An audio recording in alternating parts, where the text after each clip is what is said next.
Hello my dear subscribers and lovely viewers, welcome to my channel. நான் doctor Vignesh மூர்த்தி, diabetes specialist.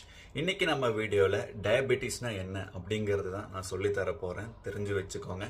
அதுக்கு முன்னாடி நீங்கள் இன்னும் என் சேனலுக்கு சப்ஸ்கிரைப் பண்ணலன்னா மறக்காமல் சப்ஸ்கிரைப் பண்ணிக்கோங்க. அப்போ தான் நான் டயபெட்டிஸ் பற்றி போடக்கூடிய வீடியோக்கள் எல்லாமே உங்களுக்கு நோட்டிஃபிகேஷன்ஸ் வரும். டயபெட்டிஸ் எப்போ நம்ம ஒருத்தவங்களை டயபெட்டிஸ் இருக்குது அப்படின்னு சொல்லுவோன்னு பார்த்தீங்கன்னா, பொதுவாகவே நம்ம உடம்புல இருக்கக்கூடிய ரத்தத்தில் குளுக்கோஸுங்கிறது ஒன்று இருக்கிறது தான். அதோட நார்மல் வேல்யூ என்னன்னு பார்த்தீங்கன்னா 100ல இருந்து 140க்குள்ள இருந்துச்சுன்னா அவங்களோட பிளட் சுகர் நார்மலாக இருக்குன்னு சொல்லுவோம். அப்போது எப்போ நம்ம ஒருத்தவங்களை டயபெட்டிஸ் இருக்குன்னு சொல்லி நம்ம டயக்னோஸ் பண்ணுவோன்னு பார்த்தீங்கன்னா, அவங்களோட பிளட் சுகர் லெவல் வந்துட்டு 140லேருந்து 200க்குள்ள இருந்துச்சுன்னா அவங்களுக்கு ப்ரீ டயபெட்டிஸ் இருக்குன்னு அர்த்தம். அதாவது அவங்களுக்கு டயபெட்டிஸ் வரதுக்கான வாய்ப்பு இருக்குன்னு சொல்லுவோம். பட் அவங்களுக்கு நார்மலாகவே ஒரு டைம் நம்ம பிளட் சுகர் எடுத்து பார்க்கும்போது 200க்கு மேலே இருந்துச்சுன்னா அவங்களுக்கு டயபெட்டிஸ் இருக்குன்னு சொல்லி நம்ம டயக்னோஸ் பண்ணுவோம்.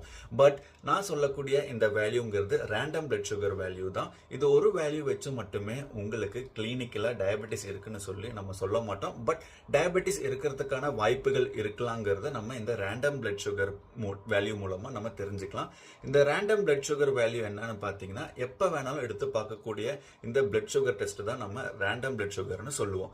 இந்த வீடியோ உங்களுக்கு யூஸ்ஃபுல்லாக இருக்கும்னு நினைக்கிறேன். இது போன்ற பல தகவல்களை டயபெட்டிஸ் பற்றின இன்ஃபர்மேஷனை நீங்கள் தெரிஞ்சுக்கணும்னு ஆசைப்பட்டீங்கன்னா மறக்காமல் சப்ஸ்கிரைப் பண்ணி வச்சுக்கோங்க. உங்களை நான் அடுத்த வீடியோவில் சந்திக்கிறேன். பாய்.